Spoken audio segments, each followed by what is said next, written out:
Hello guys, সবাইকে নুপুরস কিচেনে আমার পক্ষ থেকে শুভ সন্ধ্যা জানাচ্ছি। আজকে আমি তোমাদের একটি রান্না করে দেখাচ্ছি, যেটা খুবই কমন, কিন্তু আমি এটা অন্যরকমভাবে তৈরি করে থাকি।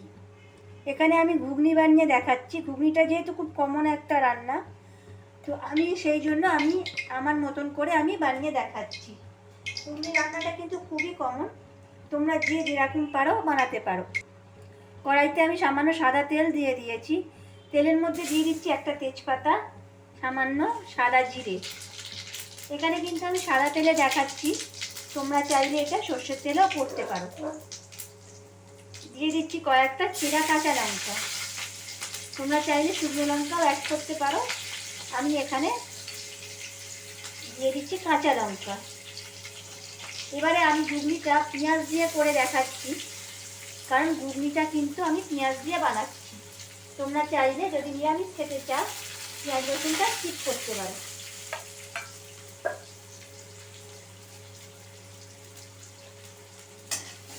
আচ্ছা, পেঁয়াজটা খুব ভালো করে ভেজে নেব।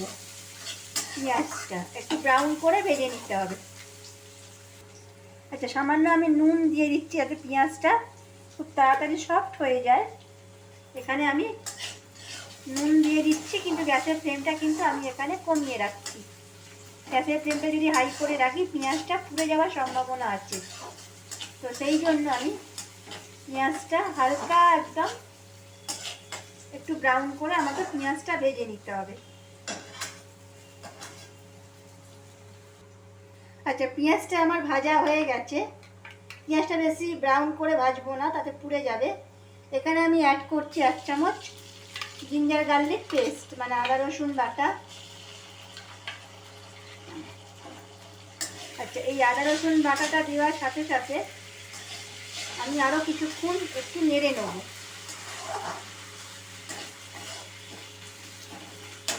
যদি এই রান্নাটা আমি একটু স্পাইসি করব, ঘুগনিটা সাধারণত স্পাইসি হয় না, তো যারা পরোটা দিয়ে খেতে চাও বা যারা নানপুরি দিয়ে খেতে চাও, তারা একটু স্পাইসি করেও খেতে পারো।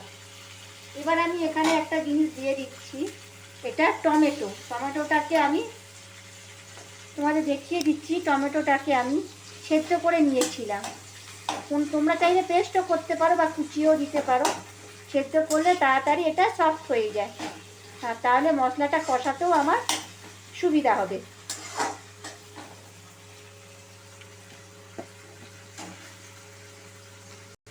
আচ্ছা, মশলাটা খুব ভালো করে মিশে গেছে। আমি এখানে কিছু গুঁড়ো মশলা এখানে অ্যাড করে দিচ্ছি। এখানে আমি নিয়েছি 1/2 চামচ ধনে গুঁড়ো, জিরে গুঁড়ো, 1/2 চামচ কাশ্মীরি লঙ্কার গুঁড়ো। এই মশলাটাকে আমি তোমাদের দেখিয়ে দিচ্ছি, একটু বাটা মশলার মতন আমি এখানে করে নেবো। এই মশলাটাকে একটু জল দিয়ে দিয়েছি, সামান্য একটুখানি গুলে নেবো, খুব বেশি জল দেবো না, বাটা মশলার মতন করে নেবো। এই জলটাকে আমি, মানে এই পেস্টটাকে আমি দিয়ে দিচ্ছি রান্নার সঙ্গে। তাহলে কি হবে, মশলাটা পুড়ে যাবে না, খুব সুন্দর একটা ফ্লেভার আসবে। আমি কিন্তু রান্নাতে সামান্য জল দিয়েছি, মানে মশলাগুলো একসাথে পেস্ট করে নিয়েছি। এবার পেঁয়াজ, টমেটো আর সমস্ত মশলা ভালোভাবে মিশে গেছে। এই পর্যায়ে আমি নুন আর দেব না। আমি এখানে দিয়ে দিচ্ছি সামান্য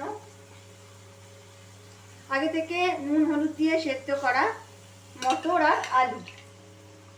তোমরা যদি নারকেল দাও তাহলে কিন্তু পেঁয়াজ রসুনটা স্কিপ করতে পারো, তো আমি এখানে নারকেল অ্যাড করিনি। নুন হলুদ দিয়ে সেদ্ধ করা মটরটা আমি দিয়ে দিচ্ছি।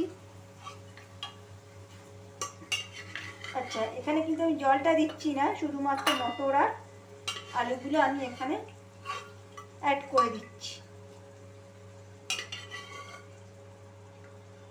মটরটা আমি 6 ঘন্টা ভিজিয়ে রেখেছিলাম, তারপরে আমি 3টে সিটি দিয়ে নিয়েছি।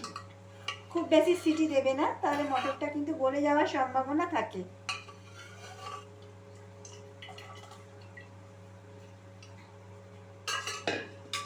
আচ্ছা, এবার সমস্ত উপকরণ ভালো করে আমি মশলার সাথে আমি মিশিয়ে নিচ্ছি।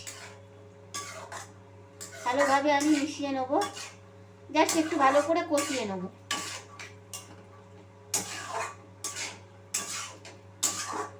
এবারে আমি জল দেবো খুব সামান্য।